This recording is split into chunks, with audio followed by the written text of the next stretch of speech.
The farm to fork trend is everywhere, yet only 27% of consumers say they're familiar with how cattle are raised. Now, with summer grilling season quickly approaching, celebrity chef Lamar and rancher John Coleman Locke standing by to talk more about life on the ranch, along with cooking up some great recipes for us. Good morning to both of you.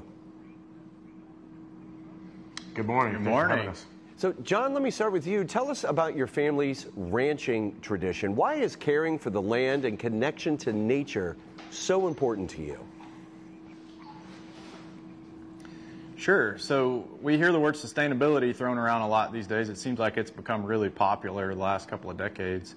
Well, ranching families have been living and breathing sustainability for many generations. Our family is 6 generations deep here in this part of Texas. We've been ranching and have a long history on the Gulf Coast of Texas.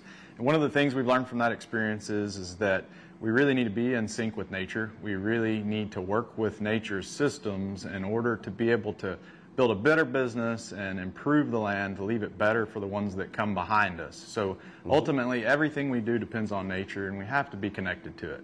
Oh, and John, along those lines, I mean, what are some of the things you do to make sure you are caring for the land and being sustainable?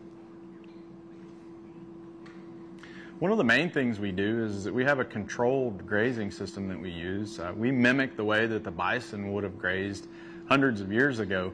We take our cattle, we move them frequently to fresh grass. We allow the grass behind them to recover. As it recovers, it improves the plants, obviously. That helps all biological functions in the atmosphere. It also builds soil. Then that provides for healthier, better performing animals, and all of that ends up as a better product for the end user.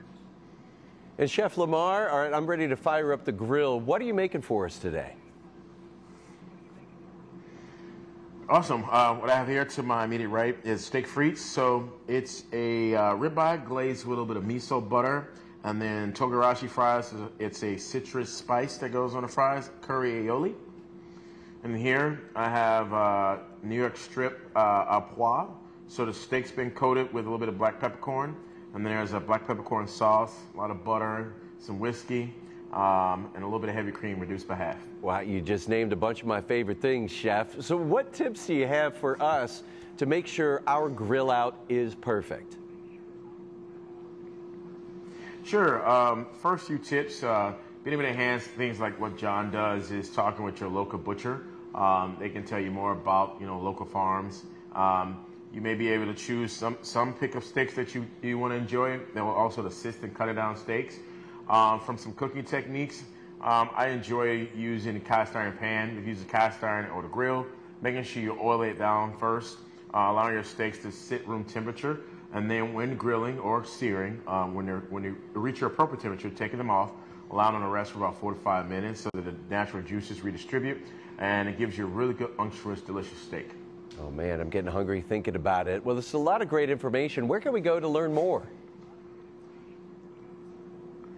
You can find more recipes like this at beefitswhatsfordinner.com.